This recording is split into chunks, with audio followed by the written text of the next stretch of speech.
I love you. నువ్వంటే నాకు చాలా ఇష్టం.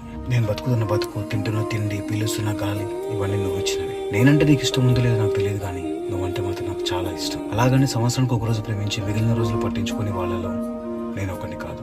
కంటికి రెప్పలా కాపలాగా ఉంటా. కేవలం ఒకరోజు గుండె పైన పెట్టుకుని మిగిలిన రోజులు కాలి కింద నలిగిపోతున్నా పట్టించుకుని వాళ్ళలో నేను ఒకరిని కాదు. గుండె ఆగి ఆఖరి క్షణం దాకా గుండెల్లో దాచుకుంటా. నాకు తెలుసు, ప్రేమించడం అంటే నిన్ను మాత్రమే ప్రేమించడం కాదు, నీలా అందరినీ ప్రేమించడం, ఒక అమ్మలాగా ప్రేమను పంచడం. గతంలో నువ్వు పడ్డ కష్టాలు తెలుసు, నువ్వు పడ్డ బాధ తెలుసు. ఆ బాధ నుండి, కష్టాల నుండి విముక్తి చేయడానికి జరిగిన యుద్ధాలు తెలుసు. కళ్ళ ముందు ప్రేమించిన వాళ్ళ ప్రాణాలు పోతుంటే తల్లిడిపోయిన నీ మనసు తెలుసు. చావు బతుకుల మధ్య కొట్టుమిట్టాడుతూ బతికొస్తున్న నీ ప్రేమించిన వాళ్ళని చూసి నువ్వు పడ్డ సంతోషం తెలుసు. కష్టం, సుఖం, బాధ, సంతోషం ఇలా అన్ని వేళలను మాకు తోడున్నావు. ఇకపై నీకు నేను తోడుంటా.